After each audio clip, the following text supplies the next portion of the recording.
Hi friends, welcome to my channel. ಇವತ್ತು ನಾವು parts of ಸ್ಪೀಚಲ್ಲಿ noun, adjective, pronoun and the verb ನೋಡೋಣ. ಅದು ಡಿಫ್ರೆಂಟಾಗಿ ಹೇಳ್ಕೊಟ್ಟಿದ್ದೀನಿ. ಇದೊಂದು ರಿಕ್ವೆಸ್ಟೆಡ್ ವಿಡಿಯೋ. ಕೆಲವರು ಕೇಳಿದ್ರು, ಮೇಡಮ್ ಇನ್ನೂ ಸಿಂಪಲ್ ಕಾನ್ಸೆಪ್ಟಲ್ಲಿ ಹೇಳ್ಕೊಡಿ ಅಂತ. ನಾನು ಇನ್ನೂ ಸಿಂಪಲ್ ಕಾನ್ಸೆಪ್ಟಲ್ಲಿ ಹೇಳ್ಕೊಟ್ಟಿದ್ದೀನಿ. ಬನ್ನಿ ಇವತ್ತಿನ ವಿಡಿಯೋಗೆ ಹೋಗೋಣ.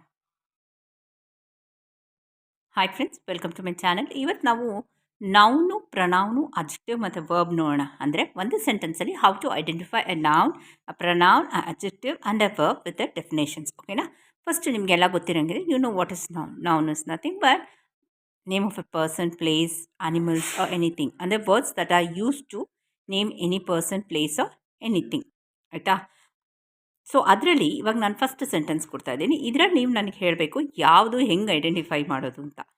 So happiness and sadness are part of our life. Happiness and sadness are part of our life. ಅಂದರೆ ಇದರಲ್ಲಿ ಯಾವುದು ನೌನ್ ಇರುತ್ತೆ? ನೀವೇ ಹೇಳಿ. ಹ್ಯಾಪಿನೆಸ್ ಅಂದರೆ ಇವಾಗ ಹೇಮ, ರಾಮ, ಇಂಡಿಯಾ, ಡೆಲ್ಲಿ ಇವೆಲ್ಲ ತಗೊಂಡಾಗ ನಮಗೆ it is a noun. So happiness, sadness and life ಇದೆಲ್ಲ ನೌನ್ ಬರುತ್ತೆ. Manoj saw his cat in the park. Manoj, name of a person, animal and a thing. Next ನೋಡಿ, happiness and sadness a part of a life. ಅದರಲ್ಲಿ happiness, sadness ಮತ್ತು life ಬಂತು. Manoj saw his cat in the park. Manoj, cat and the park. Hema comes to our home to celebrate Deepavali. So Deepavali ಏನಾಗುತ್ತೆ? ಹೇಮ ಮತ್ತು home ಮತ್ತು ದೀಪಾವಳಿ. ಗೊತ್ತಾಯ್ತಾ? ಅಸ್ಪಿಷಿಯಸ್ ಅಕೇಷನ್ಸ್ ಅಂತೀವಿ. Christmas, Ugadi ಮತ್ತು ನಮ್ಮ ಸಂಕ್ರಾಂತಿ, ಗಣೇಶ ಇರ್ಬೋದು, ವರಮಹಾಲಕ್ಷ್ಮಿ ಹಬ್ಬ ಇರ್ಬೋದು, ಇದೆಲ್ಲ ನಮಗೆ ಅಸ್ಪಿಷಿಯಸ್ ಅಕೇಷನ್ಸಲ್ಲಿ ನಾವು ಅದನ್ನೆಲ್ಲ ನಾವು ನೌನ್ ಅಂತ ಪರಿಗಣಿಸ್ತೀವಿ. Hema comes to our home to celebrate Deepavali. Hema, home ಮತ್ತು ದೀಪಾವಳಿ. ಅರ್ಥ ಆಯ್ತಲ್ಲ friends? Words that are use to name any person, place, animals or things with auspicious words. Okay na?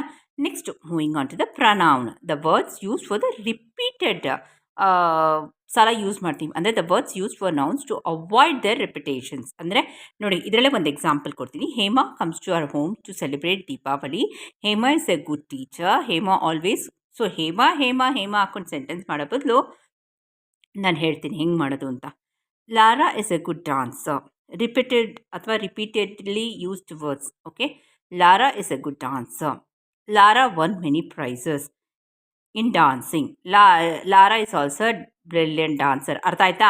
Lara is a good dancer. Lara won many prizes in dancing. Lara is also brilliant dancer. ನಾನು 3 ಕಡೆ Lara Lara Lara ಅಂದೆ ಅಲ್ವಾ? So ಅದು ಬದಲು Lara is a good dancer ಒಂದ್ಸಲ ಹಾಕಿ, she won many prizes in dancing. She is also a brilliant dancer. ಅರ್ಥ ಆಯ್ತಾ? ಸೊ ರಿಪೀಟೆಡ್ಲಿ ಯೂಸ್ ಮಾಡೋ ಪದಗಳನ್ನ ಅವಾಯ್ಡ್ ಮಾಡೋದಕ್ಕೆ we use pronouns. Rama and Lakshmana are brothers. They help the father in his work. Rama, Lakshmana ಅಣ್ಣ ತಮ್ಮದಿರು, ಅವರು ಅವರ ಅಪ್ಪನ ಕೆಲಸದಲ್ಲಿ ಸಹಾಯ ಮಾಡ್ತಾರೆ. Rama and Lakshmana brothers, they help the father in their work. ಇನ್ನೊಂದು ಎಕ್ಸಾಂಪಲ್ ನೋಡೋಕೆ ಹೋದಾಗ, Karnataka is A garden city. ಅರ್ಥ ಆಗ್ತಿದೆಯಲ್ಲ ನಿಮಗೆ? Karnataka is A garden city. It is located in the southern part. ಮತ್ತೆ ನಾನು Karnataka is located in the southern part of India ಅಂತ ಹೇಳೋ ಬದಲು, Karnataka is A garden city. It is located in the southern part of India. ಓಕೆನಾ? Next ಇವತ್ತು ನಾವು objective ತಗೊಳ್ಳೋಣ. ಇವಾಗ ನಾವು ನೋಡಿದ್ದು noun, ಪ್ರನೌನು, next objective. Word that described noun R pronoun, like which, what kind, how many, ಮತ್ತು ಅದರ ಕ್ವಾಂಟಿಟಿ ಮತ್ತು ಅದರ ಬಿಗ್ಗರ್ ಆರ್ ಸ್ಮಾಲರ್, ಇದೆಲ್ಲ ಬರುತ್ತೆ ನಮ್ಮ ಅಬ್ಜೆಕ್ಟಿವ್ಲಿ. ಅಂದರೆ we have a black cat. Black, it is very clever. We have a black cat, it is very clever. ಅರ್ಥಾಯ್ತಾ? ಬ್ಲ್ಯಾಕ್ ಮತ್ತು ಕ್ಲೆವರ್. ಓಕೆ.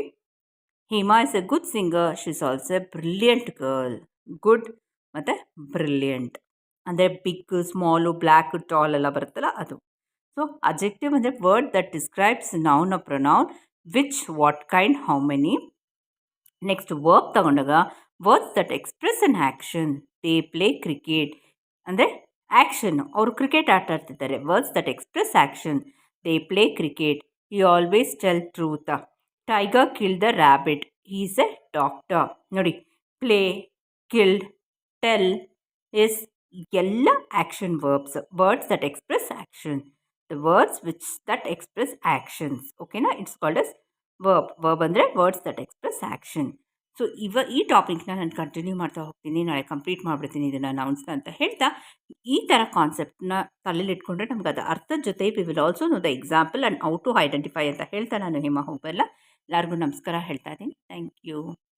ಮತ್ತು ವಿಡಿಯೋ ನೋಡಿದ್ರಲ್ಲ, ಇದು ತೀರಾ ಸರಳವಾಗಿ with examples have explain each and every step. ನಿಮ್ಗೆ ಏನಾದ್ರು doubt ಇದೆ ನಂಗೆ ಕಮೆಂಟ್ ಸೆಕ್ಷನ್ ಹಾಕಿ. ಹೊಸಬ್ರು ಯಾರಾದರೂ ಫಸ್ಟ್ ಟೈಮ್ ನನ್ನ ಚಾನಲ್ನ ವಿಸಿಟ್ ಮಾಡಿದ್ರೆ ದಯವಿಟ್ಟು ಆಲ್ ಸಬ್ಸ್ಕ್ರಿಪ್ಷನ್ ಕೊಡಿ ಅಂತ ಹೇಳ್ತಾ ಎಲ್ಲರಿಗೂ ಟಾಟಾ ಬಾಯ್. ಜೈ ಕರ್ನಾಟಕ, ನಮಸ್ತೆ, ಹೋಗಿ ಬರಲ್ಲ. Thank you.